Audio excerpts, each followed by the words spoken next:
আমরা শুধু সংক্ষিপ্ত হেডলাইন গুলো তুলে ধরছি।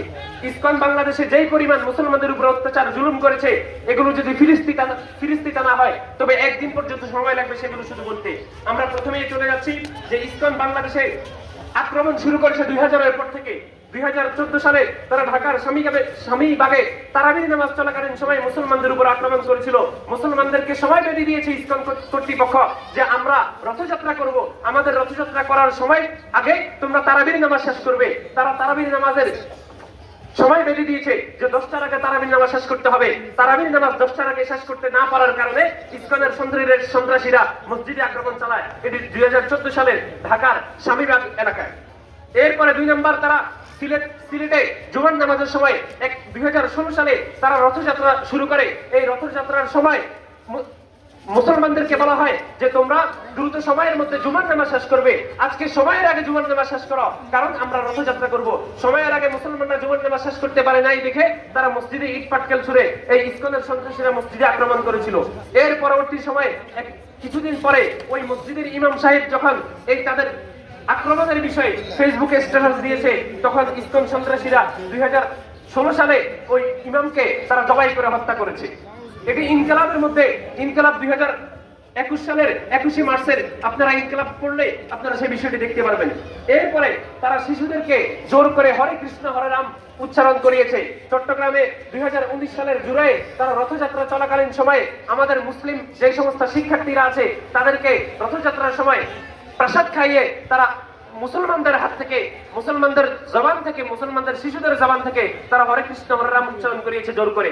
এর তারা মুসলমানদের বিরুদ্ধে আদালত চত্বরে 19 ফেব্রুয়ারি 2024 সালের আদালত চত্বরে আমাদের দেশে দাঁড়িয়ে তারা আমাদের বিরুদ্ধে স্লোগান দিয়েছে, একটা দুইটা মুসলিম ধর, ধৈর্য ধৈর্য জবাই কর। এমনকি তারা সেখানে জয় শ্রীরাম স্লোগান দিয়ে, জয় শ্রীরাম স্লোগান দিয়ে তারা মুসলমানদের বিরুদ্ধে আক্রমণ করেছে। এরপর সর্বশেষ 26 তারিখ 2024 অক্টোবরের 26 তারিখে তারা মুসলমানদের পক্ষে দাঁড়ানোর কারণে আমাদের অ্যাডভোকেট আলিফ ভাইকে তারা জবাই করে হত্যা করেছে। এরপর তারা এটা করেই শুধু থেমে যায় নাই, চট্টগ্রাম আদালত মসজিদের মধ্যে তারা আক্রমণ করেছে এবং মুসলমানদের মসজিদ ভাঙচুর করেছে, মুসলমানদের উপর আক্রমণ করেছে। পাশাপাশি তারা 2024 সালের অক্টোবর মাসের 28 তারিখে যখন এই বিষয় নিয়ে কথা বলা হয়, তো চট্টগ্রামের পুলিশ এবং সেনাবাহিনীর উপরে এই ইসকন সন্ত্রাসীরা এসিড নিক্ষেপ করে। পাশাপাশি আবরার ফাহাদ হত্যাকাণ্ড আপনারা সবাই জানেন, এই আবরার ফাহাদ হত্যাকাণ্ডের সাথে ইসকন সন্ত্রাসীরা জড়িত ছিল। এরপরে ইসকনরা শুধু এতটুকুর মধ্যে থেমে নাই, তারা শুধু মুসলমানদের উপরে অত্যাচার করেছে বিষয়টা এমন নয়, তারা বাংলাদেশের সার্বভৌমত্ব নিয়ে তারা প্রশ্ন তুলেছে। তারা ইসকনের পতাকাকে উড়িয়ে তারা বাংলাদেশের পতাকার উপরে দিয়েছে। পাশাপাশি তারা ইসকন এই সন্ত্রাসী সংগঠন, এটা শুধু একটা সংগঠন নয়, এটা ভারতের অখণ্ডতাকে নিক্ষিপ্ত করে আমাদের বাংলাদেশকে দখল করে ভারতের অখণ্ডতাকে পরিসমাপ্তি করতে চায় এবং ভারতের সাম্রাজ্যকে তারা বিস্তার করার জন্য মূলত তারা বাংলাদেশে কাজ করতেছে। এরপর পাশাপাশি সর্বশেষ আমরা যে বিষয়টি নিয়ে আপনাদেরকে আজকে আমরা এনেছি, আপনারা জানেন গাজীপুরের যে আমাদের মুসলমান মেয়ে, 13 বছরের মুসলমান মেয়েকে এই ইসকনের সন্ত্রাসীরা সঞ্জিত বর্মন এবং তার শালক লোকনাথ চন্দ্র দাসের সহযোগিতায় তার ভাগিনা জয় কুমার দাস, আমাদের মুসলমান বোন যে মাদ্রাসার শিক্ষার্থী, 13 বছরের শিক্ষার্থীকে তারা নিয়ে 3 দিন পর্যন্ত জোর করে তারা দর্শন করেছেন। আউযুবিল্লাহি মিন যালিক। এইভাবে তাদের ফিরিস্তি যদি বলা হয় অনেক লম্বা সময় বলতে হবে, সময় কম। এই কারণে আমরা আজকে এতটুকু শুধু বলতে চাই যে ইসকন শুধু মুসলমানদের শত্রু নয়, হিন্দুদের শত্রু। আমরা সংক্ষেপে একটি কথা বলছি, খোদ হিন্দু সনাতনীরা এই ইসকনের বিরুদ্ধে আন্দোলন করেছে।